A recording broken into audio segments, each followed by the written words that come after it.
Oh, Mrs. McCorder, how are you today? Good morning. I'm blushing bride still and grateful, grateful, grateful. It's good to be here, Becky.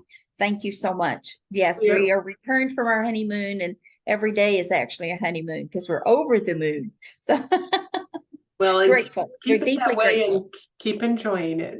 Yes, it's all awesome. So we are also celebrating the upcoming launch of the Imaginist Fairytales, Fables, and Folklore. What was the inspiration behind this amazing book? It is gorgeous cover and the pictures, the stories, and this book is exquisite. Where did you come up with this beautiful vision? Started in childhood. Growing up, my dad read to my sister and I every night. And my sister is 2.5 years younger. So from Grimm's fairy tales, from, Hans Christian Andersen, even Earl Stanley Gardner with some Perry Mason detective stuff in there. But it was one of those things that, and a lot of Zane Grey, actually, he was very much a Western enthusiast. So the storytelling's always been a part of my life. And we started a fairy tale, my dad and I, and my sister in 1959. And it was Magda Rose of Dragonwood, which was a forest. And we were saying, so I grew up not ever wanting to be the damsel in distress or the Cinderella or what have you with a fairy tale ending. I wanted to write the stories. And those are the things that again, even though I found my king, obviously, and of course, and was very fortunate to have a first love also. And these are the things that show up in our life, because over and over you and I talk about we're the stories we tell ourselves. So I've always been very grounded in the muse, ancient archetypal wisdom, a fairy tale. Again, its methodology, setting intention. I've been doing feng shui as a consultant for almost, well, 30 years as of January 2024, going in and creating sacred sanctuaries for people, inner and outer. And because it is that inner part of the happiness, as we know, and joy starts from the inside. So it's a long answer to your question. Where did it start? Started so many years ago. And I actually had wanted to do a book like this in probably 2008. And it just never came together. And I had my own fairy tales. And so then, with this being the third anthology, I thought, what better way to do to create a storybook? And these amazing authors have just gone beyond time and space as you've been reading their stories. Oh my. And I think this is where when we understand what we can write, when our imaginations, the richness of it, our environments, this is the world this is where we live. Yes, because the world's going to do what the world's going to do, and it's chaos, it's tragic, it's heartbreaking. So when we can live in that love resonance, not so much ignoring, but that empathy and creating a better world for humanity with that part of dignity and compassion. And the fairy tale has all of those, or any story, as we know, has all of those components. So we created the avatar. At first, it was going to be the muse. Well, that's going to be at the end of this year. The muse, a whole other. But the muse actually is that symbolism for that protagonist of that inner muse. Well, why not have an avatar?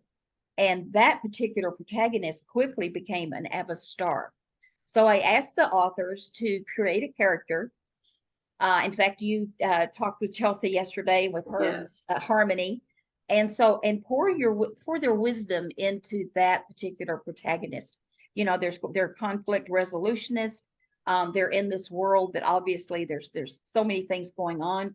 I know Cynthia wrote a beautiful story, and her avatar is a dragonfly, and has Yes, to flee. gorgeous. It's Yes. gorgeous. It's all of them are gorgeous, and this is the beauty that I love what they brought to the book and to the page.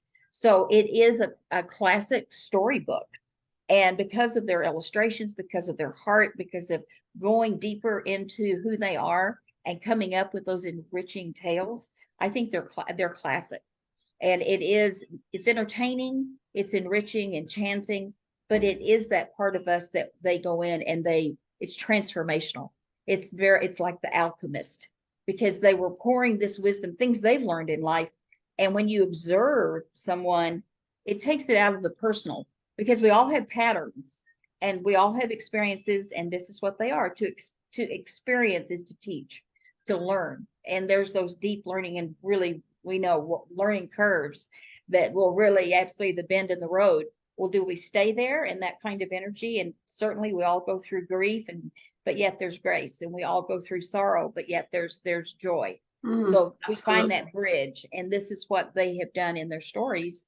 And and I love that Travis, Chelsea's husband, started out with Atticus, and then they found out that their baby, who will be born a couple of weeks, was a female, and he went in and changed it to Athelia. I hope I'm pronouncing that correctly. And it turned it because he realized in modern day fairy tales there are not that many female characters. And there were like Cinderella and all in the old world European, but those were again damsels in distress. So his character is this bold adventurer. And so I love the license that they've taken to recreate and to create their own myth. They're myth makers. Again, these are showing up in their lives though. Who is your Avastar? My Avastar, it was started out as Magda Rose, and then I do a process called the Riderly Way. And you go into meditation, you pray, and this downloads. Well, one day my Magda got changed to Willow, and I was having to be very flexible at that time. I don't bend. I do, excuse me, I stand corrected. We learn to bend and not break. So her is Willow Rose Bijou. She's someone that has been with me most of my life. She's a character from my historical fiction book. That is the apothecary, the alchemist, and the artist. And it's 3 phases of this particular character's life. And this particular story is how she met her beloved Etienne when they were teenagers.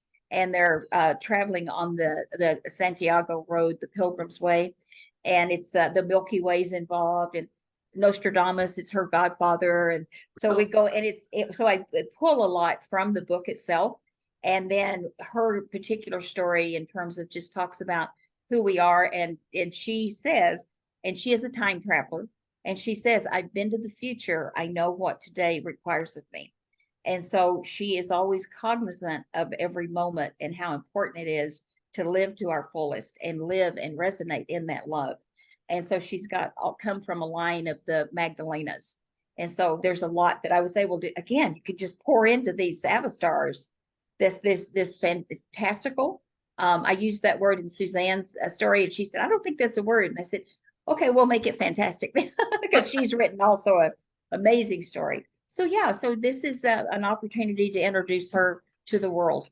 And she's got quite a story. And she was born in 1540. Wow. During the Renaissance, which also there was a lot going on in medieval between all sorts of factions of the Huguenots and of course the Catholicism, and it's fascinating. Wow. So got it down to 1,500 words. Oh, that's quite an art to be able to do that.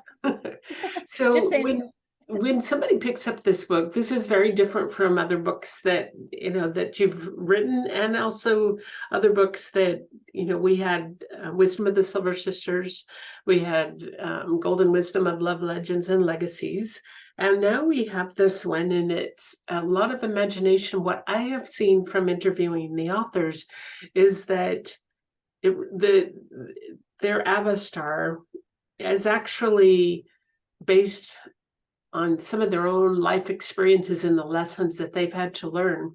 So the message that they would have written in maybe in a nonfiction type of book has been turned into this same type of message, but with something that ignites the imagination. Yes. And the agency we really have creating the life we live, because as we know, joy is an inside job. It is. And so these are the things that, and they're brilliant. They're absolutely brilliant. And what they've done, yes. And I think when a person reads it from that kind of witnessing or observation, it's something that they can absorb. And then also the writers themselves, by their expression and feedback, is when they've learned so much about themselves and how much they really do cope, how much they've learned, what they bring to life, and the ongoing journey.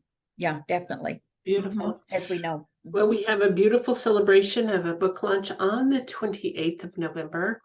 And we're pulling together all the final pieces to get this book up and ready to go.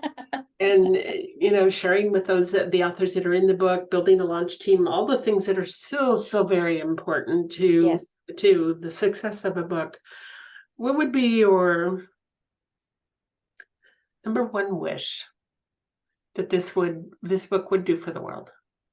That the readerly, if we say corresponding with the writerly, that they know they write their own stories in terms of how they show up, their choice of reaction, response. And my wish would definitely be to welcome them into, even though we have a linear world that's very much physical matter, that they do influence how that matter shows up in their life. Who knew I'll be 75 in 3 weeks, and that I would have been remarrying. And that's from really, truly dwelling in love, being so fortunate to find a soulmate we've been friends for 40 years through our late spouses and who were our best friends. And so this is what I want to bring to anything's possible, anything and everything. So the takeaway is what is it that you imagine? In feng shui, we set intention, and that it is the alignment. I'm not so much about manifesting. I'm more in attunement and alignment, and that oneness that you are, and in belief. But in the meantime, you're not waiting for like that ship to come in. You're actually living in that fullness of the moment now. And so you're not in obviously you're going to be in the hallway sometimes before that new door opens. In the meantime, my takeaway is keep dreaming, and not so much dreaming, keep imagining and living who you fully are, because the inner muse, the avastar is brilliant. It's bold. It is fantastical. And everyone has that opportunity. And the blame, the shame, and the things that a lot of people will go through really get set aside, because then it's owning that journey that we've all created, because we're here to co-create. And so when you take that responsibility, it's amazing. Joseph Campbell goes into great length about the shero's journey. I teach a lot of that only because it is an archetype, a pattern, again, that we will go through these journeys and lean into those less than excellent situations.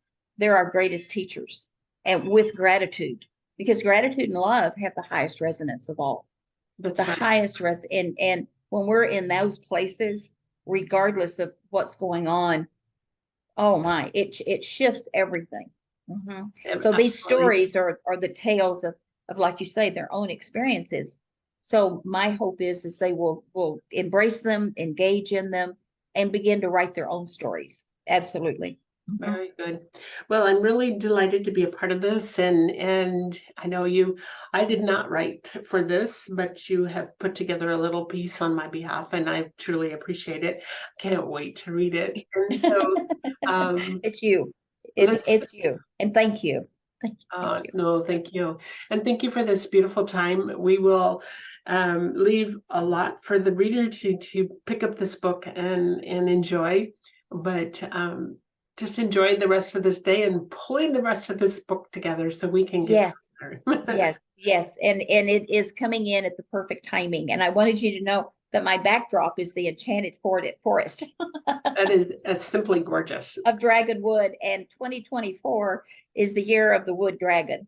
So as I see my willow rose of dragon wood of old coming into being all these years later, and her story evolving, we have to trust there's timing, and again, not bemoan however, but really and truly believe. And those are the things with our beloveds, and treat ourselves with that dignity and that joy and all. Beautiful.